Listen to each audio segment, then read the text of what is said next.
criticized sometimes when you follow the spirit. You know, when you're a leader, you get attacked. Excuse me if I'm all over, I'm just... You're good. Yeah, right? It's true. So as a leader, It's true. you get attacked often, Yeah. you know? And sometimes you get attacked because people love you, right? They want to test you. They want to test your strength, and they don't tell you that. So you're left wondering sometimes, did I make the right decision? Did I say the right thing? Did I say the wrong thing? You know, and as a man, you know, sometimes that can be a little bit more intense, right? Because sometimes you find yourself standing what feels like alone, you know? And sometimes you have, so we're talking about mental health, mental wellness, we're talking about, you know, physical health, right? I was raised by a woman, I was raised by women for the most part. There are not really many men in my experience, not in my living experience in house, things like that. So my passion, my medicine, a lot of times it does have women in the forefront of my mind, right? But women in general don't see that. They just see me as a man, you know? Which sometimes they see me as the man who did that, or the man who did this, or the man who did that, you know what I'm saying? So it's really hard sometimes to carry myself in this way of not carrying blame and shame from others, you know? But also taking responsibility for what has happened and what I feel like needs to happen moving forward. I talked about Queen of Four earlier, and so, you know, she's definitely been in my path and development here in Brooklyn. You know, been in the house, met her mother who just passed last week at 100 years old. You know, so she transitioned. But I definitely have memories of being in that house and singing to them and interacting with them in a certain way. So I definitely want to acknowledge and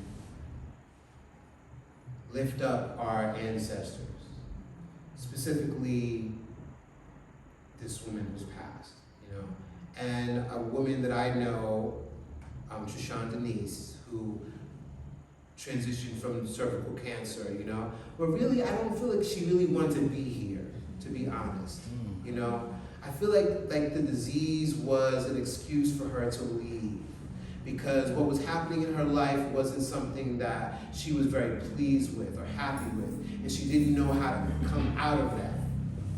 So she chose death, right? I don't need to be so deep and so dark, you know, but I'm just saying, these are real things.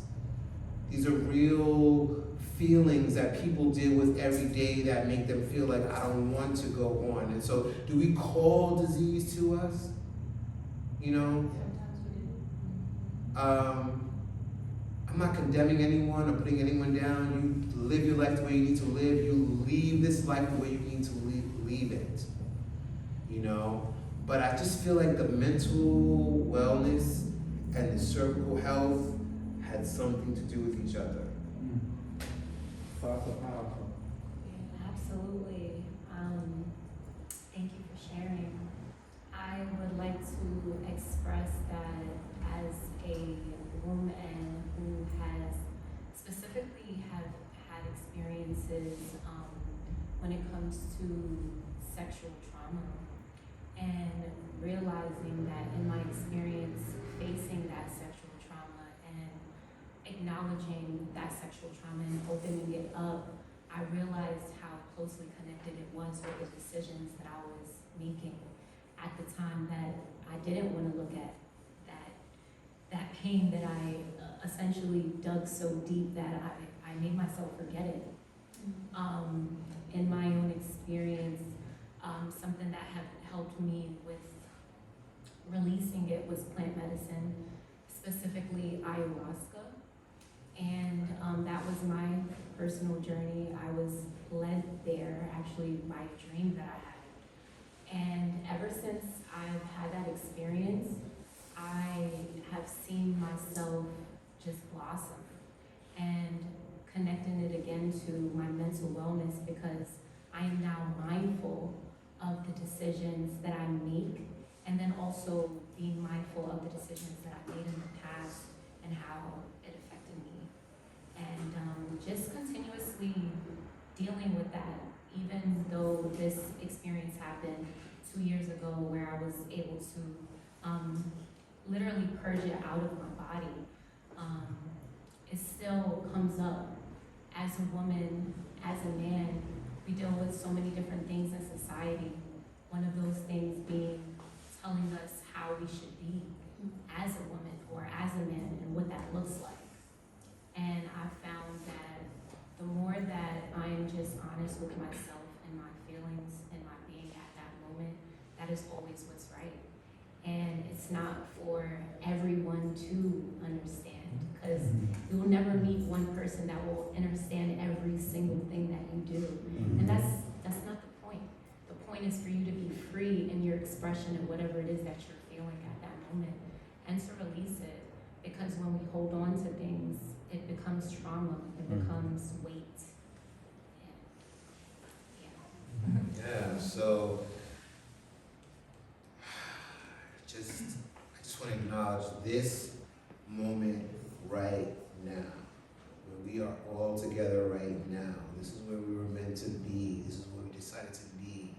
Could have been anywhere right now. We decided to be right here together. And right here together, we are deciding what direction this world is taking.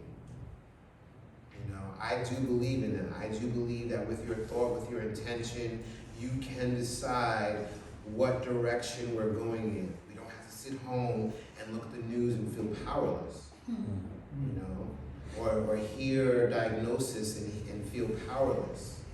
There's more power within us than what's being acknowledged, you know.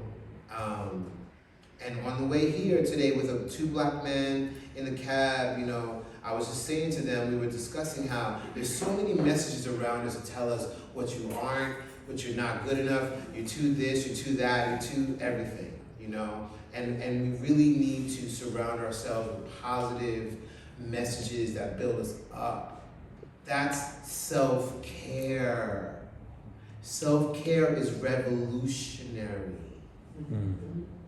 It's the most revolutionary act you can make is self-care. Guarding your mind from the onslaught of news and what other people say the future's going to be.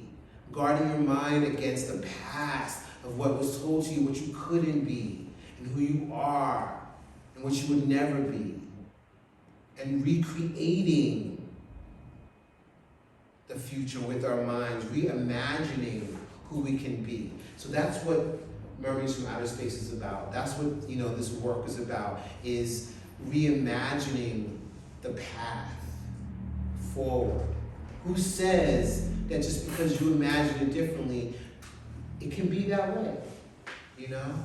If you are plagued with things from the past and you reimagine it or look at it from a different perspective, who says that can't empower you to move forward?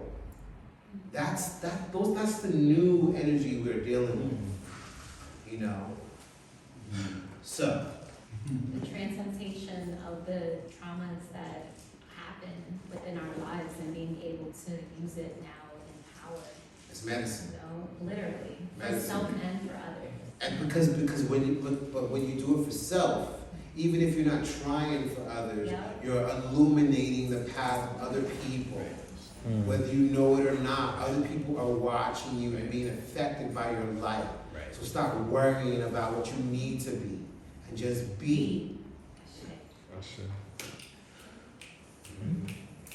Should I press play or? So